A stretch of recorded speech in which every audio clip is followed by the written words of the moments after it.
Hello, everyone, and welcome to a special edition of The Edric Show. I am your host, Edric Jerome. This is the place for intelligent conversation with interesting people. Go ahead and hit that subscribe button, hit that notification bell, and you will get notified when content is posted each and every week. I want to welcome my guest, David Herrera, Artistic Director and Choreographer of the David Herrera Performance Company in San Francisco. He's here to discuss the upcoming performance of Órale, a partnership of music and dance featuring the live music of Chicano living legend Elvis. Órale runs September 7th through the 9th at Z Space in San Francisco. David, welcome to the show. Hi, thank you for having me. My pleasure. Let's get into the production. Tell me about Órale. How did it come together? And what can people expect when they see the performance? All right, that's a packed question, but I'll try to get it to all of it. Sure. So Órale is a big production. It's a collaboration by David Herrera Performance Company, with five other national Latina choreographers from around the country. And that includes Alfonso Cervera from Columbus, Ohio, Stephanie Martinez from Chicago, Gabriel Mata from Washington, D.C., Ivan Montoya from Tucson, Arizona, and then another local colleague of mine, Eric Garcia, here in San Francisco.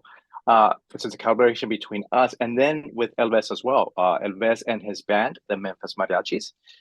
We've been putting this show together for about 2 years now. The early conversation started about 2 years ago, and the idea was to bring as many Latinx voices into one piece of work in one evening. This was really exciting to me because in the professional, contemporary, and modern concert dance world, it is very rare that our narratives and stories and ideas are seen on stages across the United States. So my company focuses and centers our communities as is. But for me, I want to take that a step further and also address and talk about how, as a community, we can not only come together, but we can also bring something different, a different flavor, something unique to one production. So what is different about this evening is that it's not a festival. So it's not individual choreographed pieces. While each choreographer created choreography to one of Elvis's songs, I had the privilege and the challenge of sewing these pieces together into one full evening. So it has a beginning and an end. It has different narratives and stories that pop in and out, and I got to put it all together, which was exciting, and it was the first time I've gotten to work with this many Latinx artists. So for me, this was truly special, and something I wanted to fulfill for a long, long time. So the evening is part dance concert, excuse me, part dance performance, part rock concert, complete party fiesta feel. So the piece is big, it's rambunctious, it's topsy, and it's turvy. It dips in reality and dream making. Um, I wanted to show the different layers of our community and the different approaches that we took to that all bring these ideas into the performance.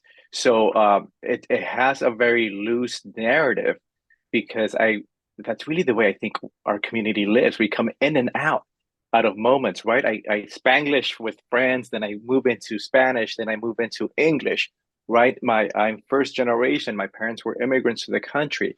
I was the first in both sides of my family to go to college. So there's these different experiences that come with being Latino for me. And the same thing I think can be said for Elvis and his music. The reason I was drawn to his music, actually, let me give a little Sure, background here. sure. I happened to study his work when I was in college over 20 years ago. I happened to take a class that was about subversive Latino identity in the United States. And one of the things that we studied in that college course was one of his albums, Gracias Land. And what I found really interesting about Elvis and his work was that he was taking these sounds that people really consider American sounds, rock and roll, pop music, and he was taking these songs that people know so well, in the ghetto. He turned it into En el Barrio. Blue Suede Shoes is now Huaraches Azules. And so he rewrote the lyrics to speak about his own experience being American born and an American born Latino, being Chicano, being Pocho, somebody who didn't know how to speak Spanish and then had to relearn it so he also had a better understanding of his communities and his backgrounds. And so to me, that really resonated because I am firstborn as well, and I was working in a field, modern dance, that again has this very American context to it, but I was feeling erased by the very art form that I loved. Hmm. I was going out seeing work, and I see a lot of it, and I was seeing that there was this huge gap of representation and visibility of Latino artists, Latinx artists in the dance and the professional dance field, and that really upset me and bothered me. And so when I created David Herrera Performance Company, I knew I wanted to bring those voices into the center of the work that I did. And parallel to Elves's use of music, I was using this, what many people consider American art form, to bring these narratives into the forefront rather than to keep them in the background. And so Órale really all kind of came together with all these ideas in mind. Folks ask me if this was a singular idea, and it's not. Hmm. This has been happening in my mind and in my heart and in my community for years and years on end. And this is just another manifestation of what that looks like and feels like. And it's very unapologetic. We're saying the things we're saying, we're dancing the way we want to dance, and we're really just doing it the way that feels good and right for us. And I will say that there might be some things that some certain audience members will not get. The nuances, those cultural nuances, they may not get it, but those who do, and that's important.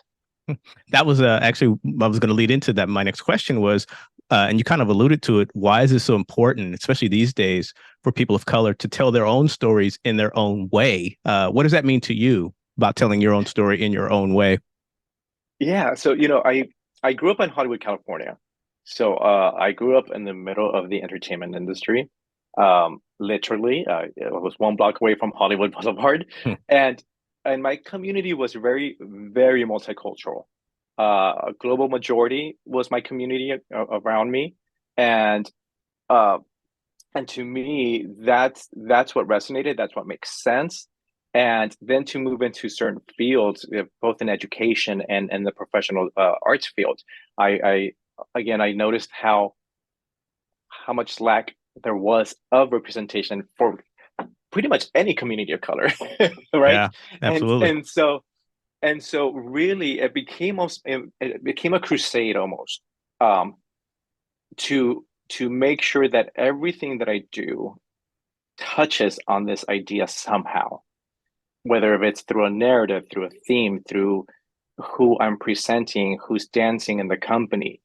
It's that we're constantly putting this up front. We're not hiding, we're not shying away from it. And also that I'm fighting for space and visibility, not just for myself, but for my community. So when I do have the opportunity to produce something, I love to invite other people into that idea, whatever the case may be, in whichever form it may be. So, for instance, one small aspect that it's not really talked about in this production is that we have community vendors selling their goods in the lobby Hmm.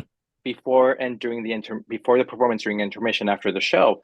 And includes Mujeres Poderosas Anaca, which is a woman-driven collective, immigrant woman-driven collective, and they are selling their handmade embroidered feminist pins Hmm.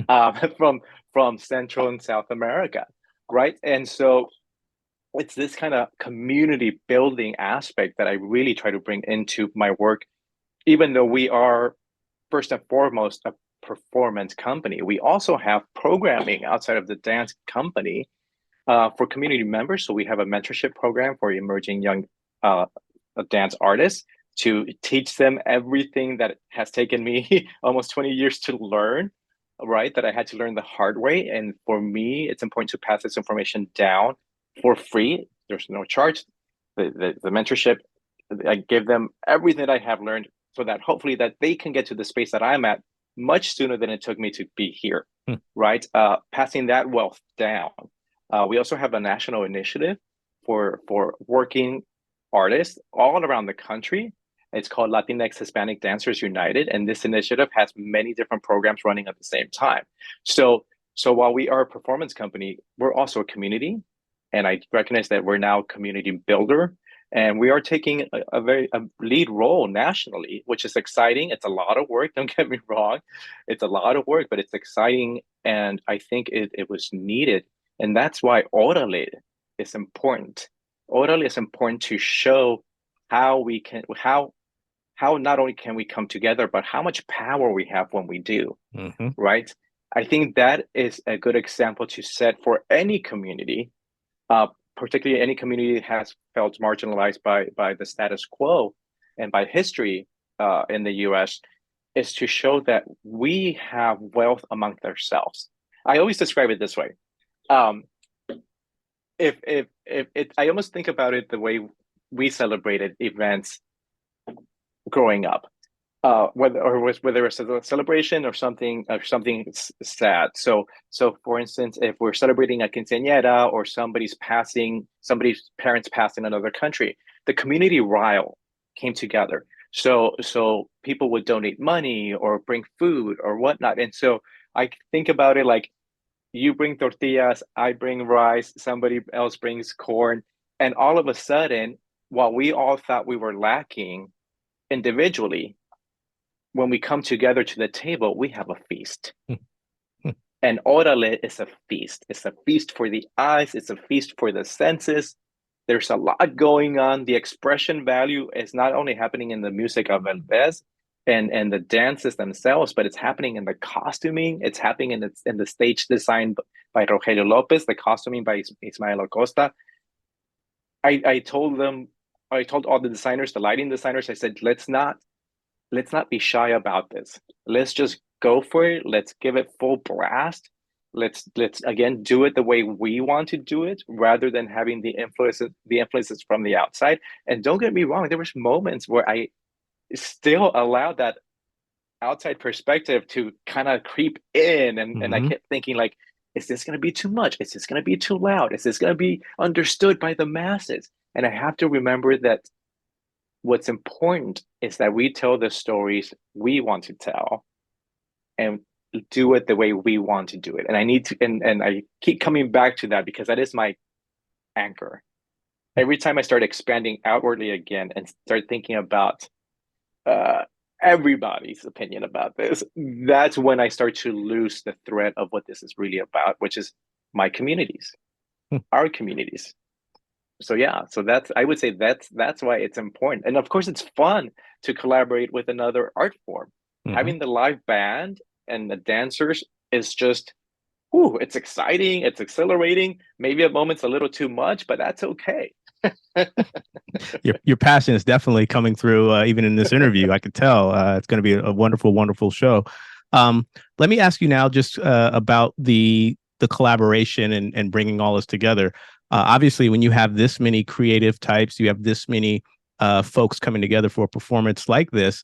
Someone has to be able to navigate and corral all of this creativity into a piece that people could come and watch. So, what was your approach to reaching out and bringing all of these folks together?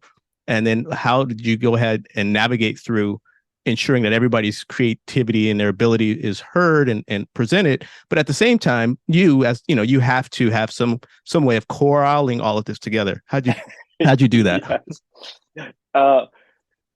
Yeah. So this is a great question. It's not necessarily always easy. Um, what was easy was getting people involved. Um, I met Elves, whose real name is Robert Lopez. Uh, Several years ago, I went to one of his concerts in San Francisco, invited by one of my friends, and I gave the backstory. I already knew who Sure. he was. I already knew the work. So we went to the concert, but my friend who took me happened to know somebody in the band. Weirdly, they went to college with this band member over 20 years ago. They were roommates. And so when we started to recognize the connections here, I started saying, it would be interesting. It would be so much fun to choreograph to his work. And she said, why don't we do the intro tonight and see what happens? And that's exactly what went down. We did a quick exchange of information, really not expecting Alves, who has, 40 plus years in the music industry, 35 years of being Alves. I not really expecting him to pick me up on this, right? I just assumed he'd be busy and he's constantly touring. And a couple of months, maybe it was a month or 2 months later, I hit him back up to see if he was still interested. And he said, yes, I am. And really, that's, as they say, the rest of is history. We continued on with the project. Then inviting the dancers, or excuse me, the choreographers was also quite exciting because they all said yes immediately. And I think the reason for that was because none of us have ever had this experience before. We've never been able to work with other Latinx choreographers before. For many of us, we rarely get to work with Latina dancers, if ever. And so the idea of coming together and actually working with one another, I think was exciting for everybody. Plus knowing that they got to create something in their own voice, and then that I got to take that and put it in this larger idea, which was really exciting also and really generous of all of them, including Alves and all the choreographers, was that they are allowing me to shape the entire production, right? Mm-hmm. And Mm-hmm. so there are things that they were giving me leadway with transitions and maybe even some choreographic changes, things that help the production make sense and stay together. And they've all been really, really good about allowing that to happen. But I think it's because we all understand that it needs to happen, so that it doesn't feel too separate. But the corralling part, plus, and I should say this, the corralling part wasn't necessarily difficult in that in getting people in. What became more of a challenge was the scheduling. Because Mm-hmm. the out of state choreographers, we had to fly them in. We brought them in. They either spent a week or 2 weeks with us here in the Bay Area, and then they would go back, to their towns, and then we were left with what they've created, and then it was up to us to keep it fresh, keep it going, and then you take on top of that we have a cast of 10 of 10 dancers who all dance for multiple companies throughout the Bay Area. And so, in keeping all that scheduling was, it was a lot of puzzle work. And then you take the band. The band is mostly in Southern California. Elves himself lives in Mexico City. And so then there's this whole other aspect of bringing them in, figuring out how they rehearse. So they've been rehearsing in Southern California without Elves, but they've been having meetings together. They've been working together also for a long time, so they know each other, right? So they know how to get together immediately and put things together. And so that also has been really helpful because we were able to jump in this week into the theater for the first time all together and start putting this into the evening that we were imagining for an opening night tonight. And speaking of that, I know you guys are opening tonight, and thank you for agreeing to do this today. I know you had coming off a 12-hour rehearsal day yesterday, and I'm sure you've got a lot more to get to. But are there any plans for the show after the run ends on the 9th, or are there any ways that other people may get to see it in other places?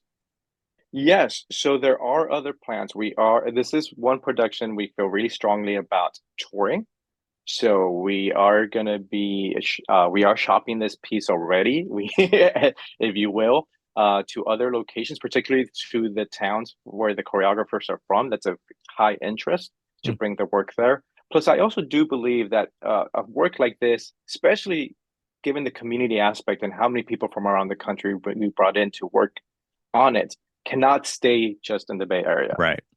It needs to go to other places to fulfill its mission. It needs to develop between now and then. I'm sure things will change when that happens and it goes up again. So a way that folks can continue participating, so to speak, is we are obviously actively accepting donations that are that are tax exempt, so that we can keep building this and working this and showing it to the public. But also, we will have obviously a recording that we do think we will be releasing for a limited time online, so those folks who were not able to make it can watch it. And we will continue pushing to get it seen in other locations. Well, David, again, I know you're very busy and thank you so much. But if people want more information about the show, they want more information about you, your dance company, Elves, where can they go to get information? And more importantly, where can they go and get tickets? Okay, great. So the ticket site is uh, www.z, as in zebra, zspace.org. And that's also the theater we're performing on in C Space in the Mission District in San Francisco, 450 Florida Street. So the ticket link one more time is www.cspace.org. For information on my organization, it's www.dhperformance.org. And there you will find all the information for my company, what we're about, what we do, our mission statement, and other works. And if you wanted to check out Elves, elves.net is where to go. Excellent. Excellent. David Herrera, Artistic Director and Choreographer of the David Herrera Performance Company in San Francisco.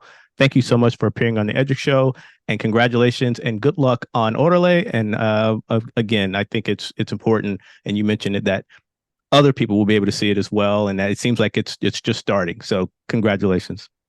Thank you very much, and thank you for having me. You're very welcome. You're very welcome. This has been another edition of the Edric Show. I am your host, Edric Jerome. As promised, this is the place for intelligent conversation with interesting people. Hit that subscribe button. Check us out. Let me know how I'm doing as I bring you this content each and every week. I want to thank you for tuning in, and I will catch you on the next episode.